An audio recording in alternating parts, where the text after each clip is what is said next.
माळी मराठा म्हणजे ब्राह्मण आहेत तर असं ते काहीतरी संदर्भ देतात आणि बुद्धिभेद करायचा प्रयत्न करतात.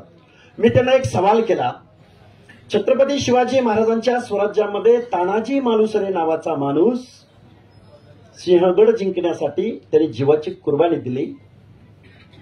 आता यांच्या भाषेमध्ये ते कोण होते? मराठे होते की नाही? क्षत्रिय होते की नाही? यांच्या भाषेत होते.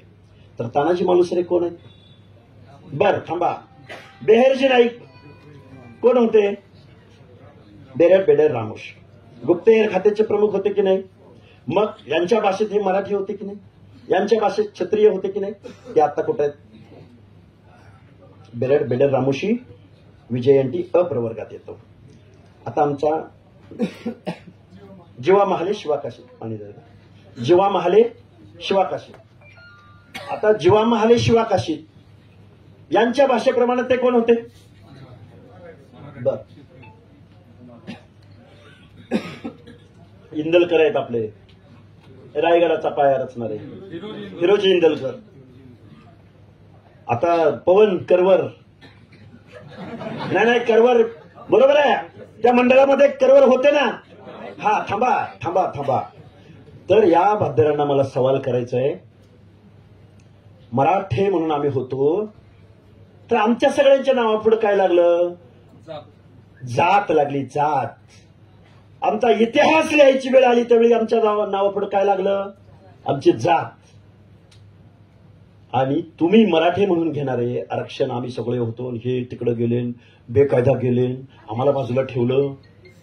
यांच्या नावापुढे हिंदू मराठा कसं आलं? हिंदू मराठा जात आहे की नाही? आहे की नाही? मग हे स्वातंत्र्यपूर्व कालखंडामध्ये 1922 साली न्यायालयाने जजमेंट दिलं की हे क्षत्रिय आहेत, हे सोशल बॅकवर्ड नाही.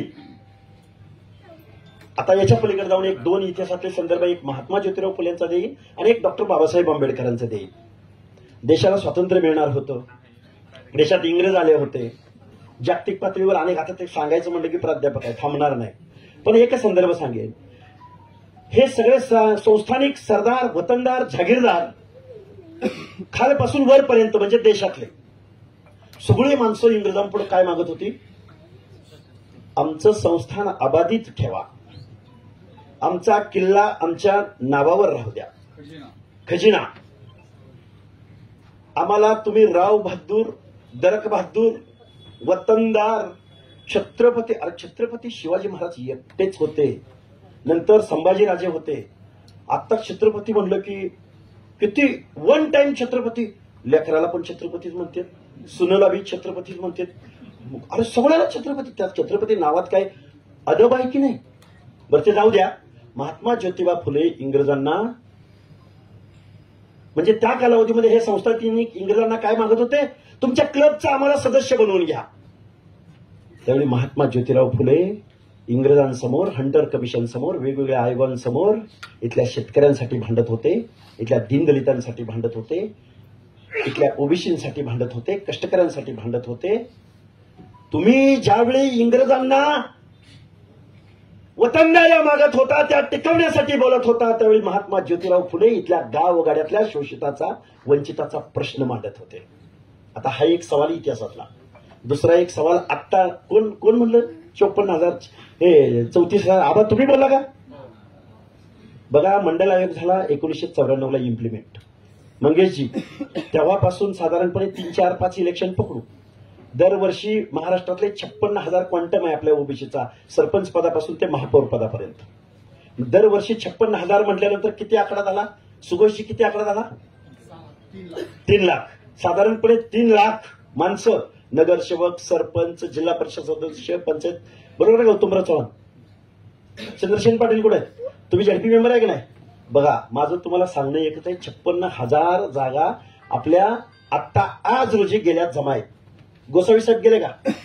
गोसावी साहेब तुम्ही सफर केलंय, तुम्हाला माहिती आहे. हा तर सांगतो तुम्हाला, या 56,000 जागांचं काय झालं माहिती आहे का? आता ही माणसं कुठे आहेत?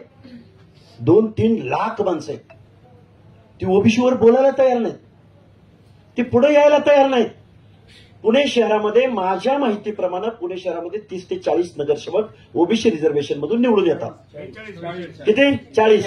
कुठे आहेत आजीबाजी नगरसेवक? कुठे आहेत पुण्यातले? एक पण नाही. पिंपरी चिंचवडचा बी नाही, पुण्याचा बी नाही. कशामुळे झाले हे बाबर? आता याच्या पुढे जाऊन सांगतो. अरे तुझे तर नगरसेवक आहेत बिचारे. देशाला स्वातंत्र्य मिळालं, संविधान मिळालं, हे संदर्भ देण्याचं कारण असं आहे, डॉक्टर बाबासाहेब आंबेडकरांनी जे संविधान दिलं, जी रिझर्वेशन पॉलिसी दिली, 1932च्या करारान्वये तुम्हाला राजकीय प्रतिनिधित्व दिलं, त्या डॉक्टर बाबासाहेब आंबेडकरांनी 1952ला मुंबईमध्ये उत्तर मुंबईमध्ये लोकसभेला उभे राहिले शेड्युल्ड कास्ट फेडरेशन तर्फे. डॉक्टर बाबासाहेब आंबेडकरांचा पराभव कुणी केला? नारायण राजगोळकर काहीतरी नावाचा माणूस आहे. पराभव झाला डॉक्टर बाबासाहेब आंबेडकरांचा. मी आता प्राध्यापक काय म्हटलं, तुम्हाला संदर्भ दिले पाहिजेत, काही मनाचं सांगतोय म्हणते. प्रके अत्रेंचं करेचं पाणी नावाचं आत्मचरित्र आहे.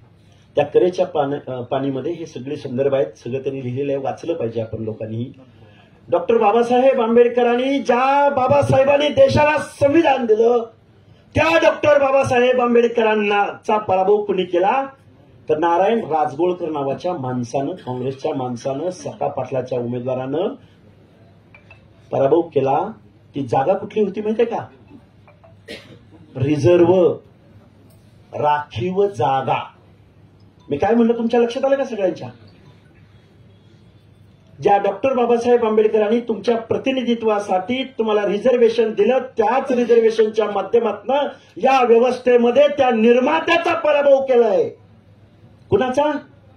निर्मात्याचा. अरे मग आता हे 56,000 नगरसेवक, सरपंच, सभापती, नगराध्यक्ष, महापौर, जे ओबीसी रिझर्वेशन मधनं, पक्षाचे सेल प्रमुख, सगळे सेल प्रमुख, वेगळं ते जाऊ, त्याच्यावर आता बोलायचं म्हटलं की 2 तास पुरायचे नाही.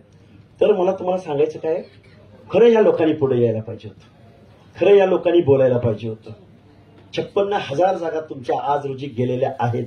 आम्हाला असं वाटलं होतं, आता खूप माणसं आहेत तिथं, मी आता सगळ्यांची नावं घेतली नाहीत, Agav sir, Shirsat sir, Sanap sir, आता पुन्हा नावं घ्यायची. तुम्हाला सांगायची एकच आहे, ह्या 56,000 तर जागा गेल्याच. आम्हाला वाटलं होतं ओबीसी विरुद्ध बोगस सर्टिफिकेट घेणाऱ्या माणसाची लढत होईल. आम्हाला वाटलं पहिलं काय धोरण आहे की ओबीसी विरुद्ध ओबीसी लढाई झाली पाहिजे. हे मंडल आयोगाला सोशल जस्टिससाठी जो आयोग निर्माण झाला त्याचं हे धोरण आहे. ओबीसी विरुद्ध ओबीसी राहिला बाजूला. गोसावी सर, पुण्यामध्ये ओबीसी विरुद्ध बोगस ओबीसी लढत. आता तसं नाही होणार. बोगस ओबीसी विरुद्ध बोगस ओबीसी. आणि तुम्ही कुठं राहणार? 3ऱ्या क्रमांकावर, 4थ्या क्रमांकावर, 5व्या क्रमांकावर. होणार की नाही? मग आता विचारपीठावर उपस्थित असलेल्या सगळ्या माणसांना माझं सांगणं आहे, मंडल आयोग इम्प्लिमेंट करण्यामध्ये कोण होतं? ज्या पुण्याच्या भूमीमध्ये हा मेळावा घेतलाय, भागवत साहेब, या फर्ग्युसन महाविद्यालयामध्ये अरुण कांबळे नावाचा एक विद्यार्थी होता, विश्वनाथ प्रताप सिंग नावाचा एक विद्यार्थी होता, बाळासाहेब आंबेडकरांचा त्यांच्याशी स्नेह होता, मैत्री होती. ही सगळी माणसं मित्र होती. फर्ग्युसनच्या वसतिगृहामध्ये राहिलेली फर्ग्युसनची विद्यार्थी होती. या माणसांनी मंडल आयोग इम्प्लिमेंट करायचं काम केलं. मग महाराष्ट्रात त्यावेळी माणसं कोण होती?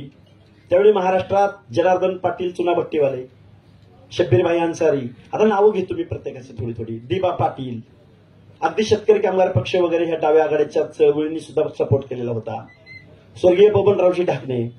आणि मग पुढे त्याचं प्रॉपर पर्क्युलेशन होण्यासाठी स्वर्गीय गोपीनाथरावजी मुंडे, शिवाजीराव बापू शेंडगे, अण्णासाहेब डांगे, आणि या सगळ्यांच्या पाठीमागं आत्ताचं आपलं नेतृत्व करणारे माननीय छगनरावजी भुजबळ. आता ज्यांचं कर्तृत्व आहेच. आता हे सगळी मंडळी राहिली बाजूला. देशभरामध्ये मंडळ इम्प्लिमेंट होत होता. देशभरातल्या प्रत्येक राज्यामध्ये मंडळ आयोग लागू होत होता. योगायोगानं महाराष्ट्राचे नेते महाराष्ट्राचे मुख्यमंत्री होते. आणि त्यांनी त्या मंडळ आयोगाच्या इम्प्लिमेंटेशनवरती सही केली. एवढा योगायोग सोडला तर ह्यांना मंडळ आयोग यात्रा काढण्याचा कुठलाही नैतिक अधिकार. आता कुणीतरी मला सांगितलं की मंडळ आयोग यात्रा स्थगित झाल्या म्हणून. कुठं नागपूरवरून निघाली होती. काढली पाहिजे मंडळ यात्रा, कारण पक्षाला त्यांच्या ओबीसीची मतं पाहिजेत ना. काढावी ना, आमचं काय अडचण आहे तेव्हा. पण प्रॉब्लेम काय आहे तुम्हाला सांगू का? जो मनोज जरांगे नावाचा माणूस तिकडे बेकायदा मागणी करायला वडीगोद्रीमध्ये बसला, अंतरवली सराटीमध्ये बसला, त्या माणसाला सपोर्ट करण्याचं ज्यांनी काम केलं, ज्या पक्षानं काम केलं, आता मुंबईमध्ये जी परिस्थिती निर्माण झाली त्या परिस्थितीला बजरंग सोनवणे नावाचा यांच्याच पक्षाचा खासदार, आणि तीच माणसं मात्र तिकडे कशाची यात्रा काढतायत? मंडळ यात्रा का बंडल यात्रा? अरे मंडळाला काय अपेक्षित होतं? Social justice. पवार साहेब, तुमच्या घरामध्ये पद किती पद आहे त्यांच्या घरी? आता 5-9 सोडा. रयत शिक्षण संस्थेचे हयात अध्यक्ष कोण आहेत? शरदचंद्रजी पवार. अरे कर्मवीर अण्णाची ती संस्था, त्या संस्थेचे अध्यक्ष महाराष्ट्राचे मुख्यमंत्री राहतील असा त्या रयत शिक्षण संस्थेचा बायलॉज होता. त्या बायलॉज मध्ये खडखड करून शरदचंद्रजी पवार अध्यक्ष राहिले मरेपर्यंत. आता अजून एक संस्था सांगा, वसंतदादा शुगर इन्स्टिट्यूट. तिचा अध्यक्ष महाराष्ट्राचा मुख्यमंत्री असेल, त्याच्याही बायलॉज मध्ये खाडाखोड करून त्याचाही अध्यक्ष शरदचंद्रजी पवार. बदलाव ही आता किती सांगायचं? मी सांगायचं म्हणलं होते, आता काय ते सांगते वेळ कमी आहे. बरोबर का? 450 पेक्षा जास्त संस्थांचे अध्यक्ष शरदचंद्रजी पवार आहेत. हे मी नाही बोलत, शरदचंद्रजी पवारांच्या घरातला माणूस बोलतोय की आता पवार साहेब एवढ्या संस्थांचे अध्यक्ष आहेत. हा सोशल जस्टिस आहे? हा सामाजिक न्याय आहे? मंडळ आयोगानं सामाजिक न्याय, गावगाड्यातल्या गावकुसातल्या हर एक माणसाच्या सामाजिक स्थितीगतीचा अभ्यास केला आणि त्यांच्या प्रतिनिधित्वासाठी रिझर्वेशन दिलं. या माणसांना वाटतंय की रिझर्वेशन मिळालं की प्रत्येकाच्या घरात एक डॉक्टर, एक इंजिनियर, एक छडपी मेंबर, एक कलेक्टर. असं आहे ससाणे साहेब? असा अर्थ आहे त्याचा? आता खूप काही बोलता येण्यासारखं आहे, खूप काही बोलू शकतो, आणि काय अलिगेशन तर होत राहतात, हाणमारी होत राहते. तुमच्यात लढणाऱ्या माणसाला बदनाम करण्याचा प्रयत्न होणार, तुमचा चेहरा उरबाडण्याचा प्रयत्न होणार, तुमच्यावरती तुमचा ड्रायव्हर फोडला जाईल, तुमचा शेजारी फोडला जाईल, हा कुठल्या गाडीतनं येतो, याच्याकडे पैसा कुठला येतो, हे होणार आहे. पण आपल्याला ही लढाई लढायची आहे. आपलीच माणसं आपल्या अंगावर सोडली जातील, ही परिस्थिती आहे. पण ससाणे साहेब, आपल्या माणसांच्या बाबतीमध्ये आपण थोडंसं सावध भूमिका घेऊया. कुणीही आपल्या माणसांना आता लगेच टार्गेट करायच्या भानगडीत पडू नका, कारण त्यांचा इन्फ्लुएन्स आहे, त्यांचा प्रभाव आहे आपल्या व्यवस्थेवर. आपण सामान्य कुटुंबातली पोरं आहोत. आपण हक्क अधिकाराची लढाई 100% बरोबर लढतोय. पण आता इथं या विचारपीठावरती जो ठराव म्हणला मुसळे साहेब, तुम्ही तुमच्या टीमला मी धन्यवाद देतो. आपण ही संघर्ष यात्रा अशी न भूतून भविष्य ते काढू.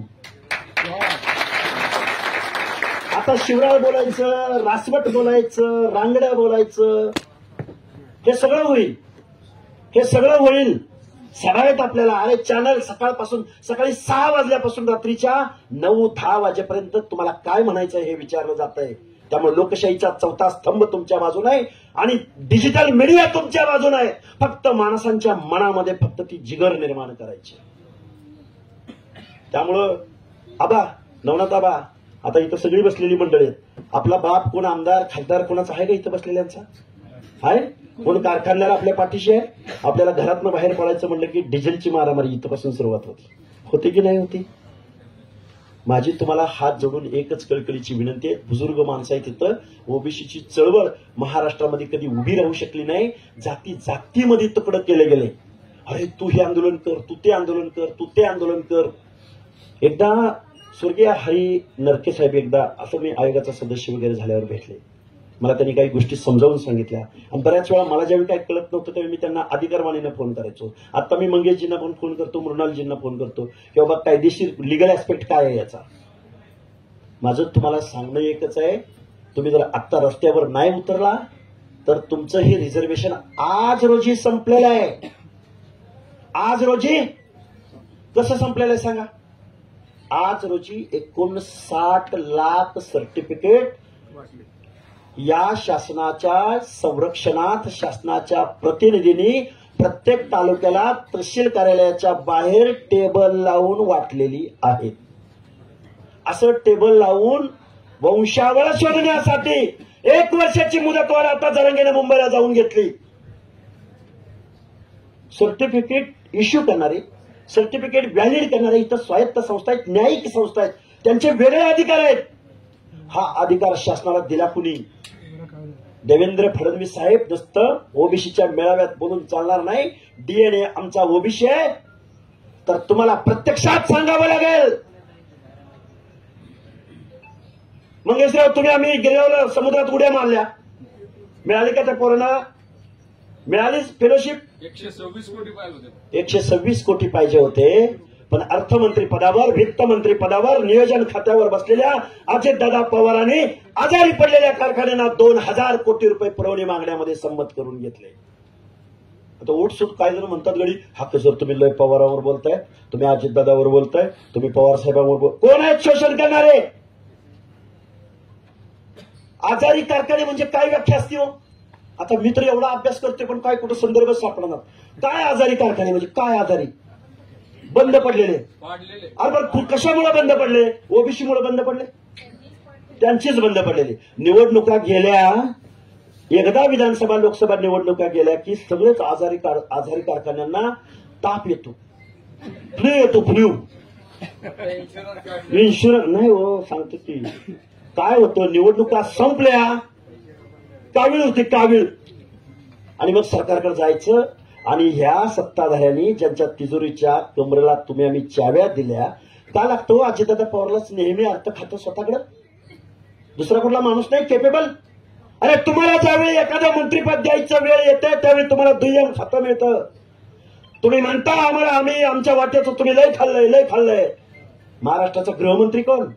महाराष्ट्राचा महसूल मंत्री कोण? महाराष्ट्राचा अर्थमंत्री कोण? महाराष्ट्राचे कारखानदार कोण? महाराष्ट्राचे कॉटन मिलवाले कोण? महाराष्ट्राचे शिक्षण संस्था चालक कोण? आता ते जाऊ द्या, हे आता बोलून बोलून गोळा गुटगुटीत झाले. आता खाली ग्रामपंचायतीपासून घेऊ. पॅनल प्रमुख कोण? एखाद्या कुंभाराने पॅनल लावलेलं ऐकलंय का कुणी? एखाद्या घिसाड्याचं लोहाराचं पॅनल एखाद्या गावात पडलेलं ऐकलंय का कुणी? ऐकलंय? ऐकलंय कुठं? सोसायटीचा प्रमुख कोण? बरं जाऊ द्या, जुगार अड्डा चालवणारा कोण? अरे बोलावं लागल. तालुक्याच्या तहसीलदारला पीआयला हप्ता देणारा कोण? बरं ती बी जाऊ द्या, ती जाऊ द्या. नदीची नर्मदा नदी काय आपली कुठली नदी आपली गोदावरी नदीची चाळण करून टाकल्या पण, आणि त्यांचंच आंदोलन आहे. तेच तृतीयपंथीयांचा अध्यक्ष पण तेच. अहो हे जाऊ द्या, मुंबईला गेला, मुंबईला बदल्यांचा टेबल कुणाकडे असतो आणि आम्ही मागास झालोय. नाही नाही, आम्ही मागास झालोय. टेंडरवाले कोण?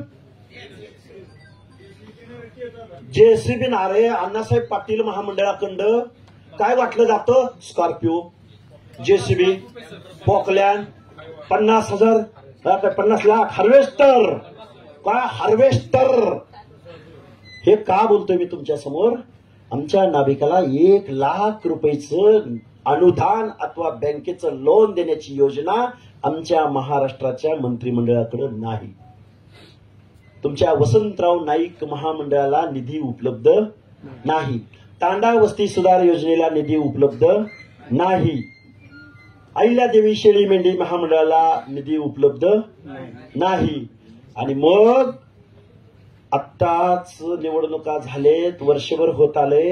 या निवडणुकीला सामोरं जात असताना या सत्ताधाऱ्यांनी 20 मंडळं डिक्लेअर केली. त्या 20 मंडळांना आजपर्यंत अध्यक्ष भेटलेला नाही. आता हे का सांगितलं तुम्हाला सगळं इसकाटून?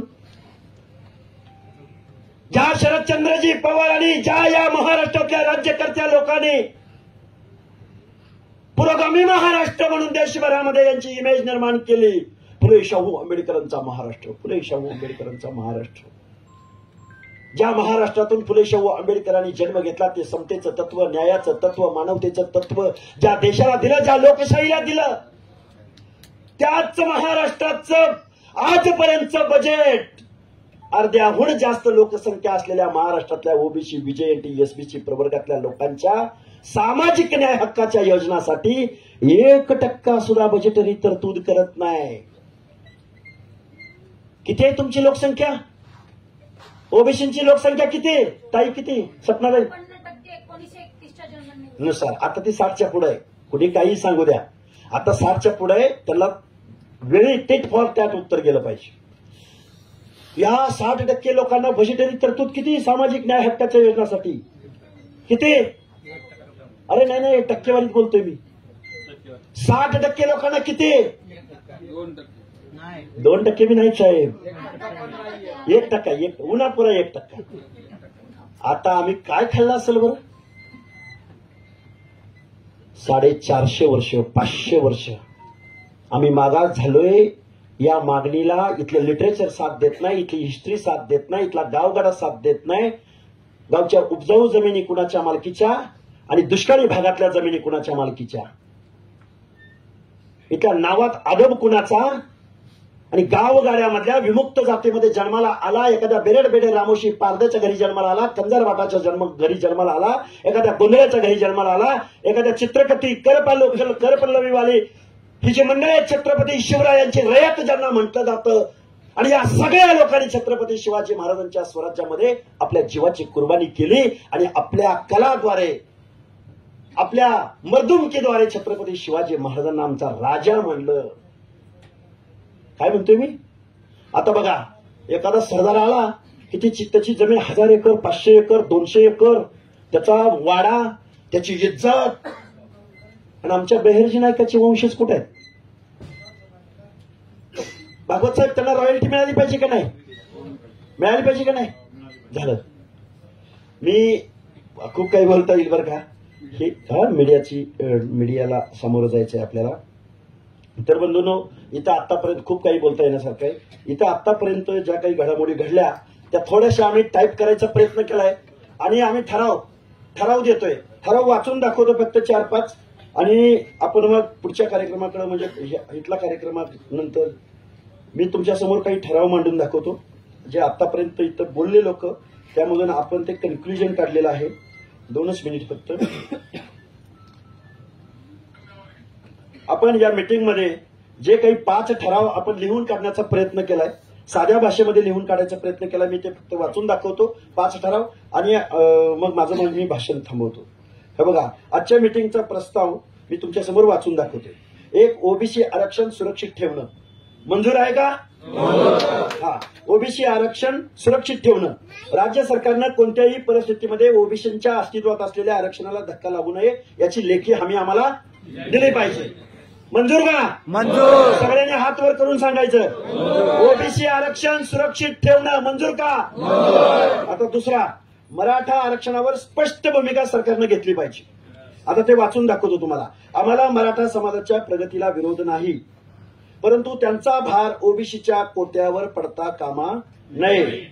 सरकारने मराठा समाजाला स्वतंत्र संविधानिक मार्गाने आरक्षण द्यावं, त्याला आमचा विरोध असायचं कारण नाही.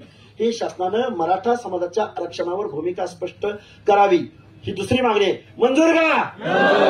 आता तिसरी, समिती स्थापन करण्याचा प्रस्ताव.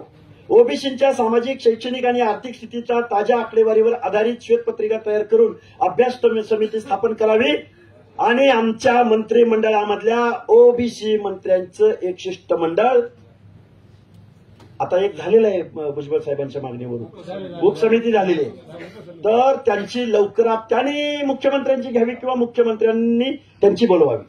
काही करा, एकच आहे दोन्ही. हा एक ठराव मंजूर आहे का तुम्हाला? चौथा, 2 दिवसात आमदार आणि खासदारांनी ज्यांनी जरांगेंना पाठिंबा दिलाय, मग सांगोल्याचा बाबासाहेब देशमुख असो, की माळशिरसचा उत्तमराव जानकर असो, की माढ्याचा अभिजित पाटील असो, की बजरंग सोनवणे असो खासदार, की खासदार रवींद्र चव्हाण असो, संदीप क्षीरसागर असो, सुरेश धस असो, ओमराजे निंबाळकर असो, विजय पंडित, पापड्या का पापड्या आमदार ना, हा, कैलास पाटील, कोण बंडू जाधव, निलेश लंके.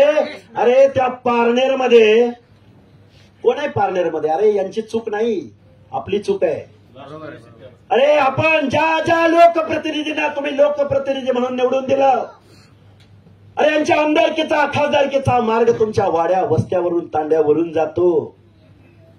त्या माणसाने तुमच्या ओबीसीच्या आरक्षणामध्ये बेकायदा मागणी करणाऱ्या माणसाला पाठिंबा द्यावा. मी काय म्हणलं होतं? मी फक्त त्या पापड्याला एवढंच बोललो होतो की पापड्या, तुझ्या मतदारसंघामध्ये 50% जास्त ओबीसीचं मतदान त्यानं घेतलंय. तू दे पाठिंबा द्यायला आमची अडचण नाही, पण ओबीसीच्या आरक्षणाबद्दल तुझी भूमिका जाहीर कर.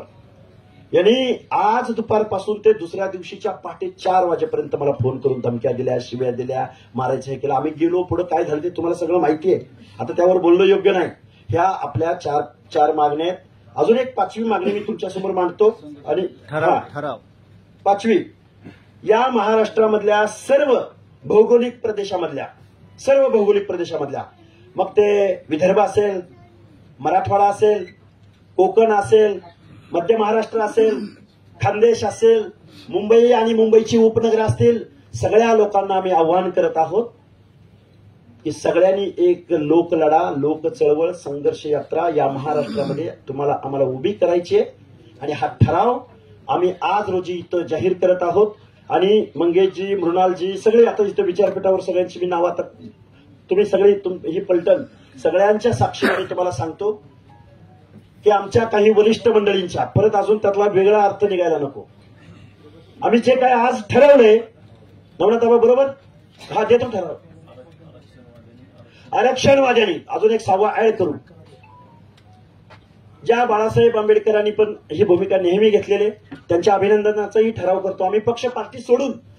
त्याचं कारण असं आहे की या महाराष्ट्रामध्ये एकही पक्ष ओबीसीच्या बाजूने बोलायला तयार नाही. ना उद्धव ठाकरेंचा पक्ष, ना शरद पवारांचा पक्ष, ना अजितदादांचा पक्ष. भाजप म्हणतोय की ओबीसी आमचा डीएनए, पण 56,000 किती 59 लाख नोंदी जर दिल्या गेल्या असतील तर तुमचा डीएनए कसा? भूमिका स्पष्ट केली पाहिजे. नुसती भूमिका नाही, श्वेतपत्रिका जाहीर करा. नाहीतर भूमिका लगेच उद्याच कोणतरी येईल पुढे आणि लगेच भूमिका जाहीर करेल. इथं न्यायालयातली लढाई लढली पाहिजे, रस्त्यावरची सुद्धा तितकीच महत्वाची आहे. आणि आपले जे बगलबच्चे आहेत ना, 56,000 गुणिले 5, 56,000 गुणिले 5 किती झाले? 3.25 लाख. या लोकांना आपल्या आपल्या एरियामध्ये जाऊन तुम्ही त्यांना जागं करा, त्यांना सांगा, अरे ओबीसीच्या आरक्षणामुळे तू इथं आलायस. आता फक्त पुढाऱ्यांचं बोलून चालेल का? शासकीय नोकऱ्यामध्ये, निमशासकीय आस्थापनामध्ये इंजिनियर्स, डॉक्टर्स, वकील, अरे किती माणसं पुढे यायला पाहिजेत. त्यामुळे खूप काही बोलता येण्यासारखं आहे. 4-5 ठराव मी तुमच्या समोर मांडायचा प्रयत्न केलाय. खाली पत्रकार बांधव वाट बघताय. 6वा ठराव सांगा. हा 6वा ठराव, आरक्षणवाद्यांनाच मतदान दिलं पाहिजे. काय बोललो मी? आरक्षणवाद्यांनाच मतदान करायचं. जर का इथल्या कुठल्या पक्षानं बोगस ओबीसीला जर तिकीट दिलं, मग तो कोणताही पक्ष असो, या पक्षाने आम्हा ओबीसींना ओबीसीच्या ठिकाणी ओबीसीच उमेदवार दिला पाहिजे. नाहीतर यांना काय करायचं? Original OBC. सपनाताई तुमचा शब्द आहे, ओरिजिनल ओबीसी. बाबा ओरिजिनल आता शब्द ऍड झाला ना आज. तेव्हा मी तुम्हाला अगदी जबाबदारीनं सांगेन, लाखोंचा जनसमुदाय रद्द करा. हा 7वा ठराव घ्या. 7वा ठराव आणि सगळ्यांनी हातवर करून सांगायचं, या महाराष्ट्र शासनानं 58 लाख बोगस कुणब्यांच्या नोंदी रद्द कराव्यात, नाहीतर आमच्या दारात मत मागायला यायचं नाही. 58 लाख बोगस कुणबींच्या नोंदी रद्द करा, नाहीतर आमच्या बोगस नोंदी रद्द करा, बोगस नोंदी रद्द करा.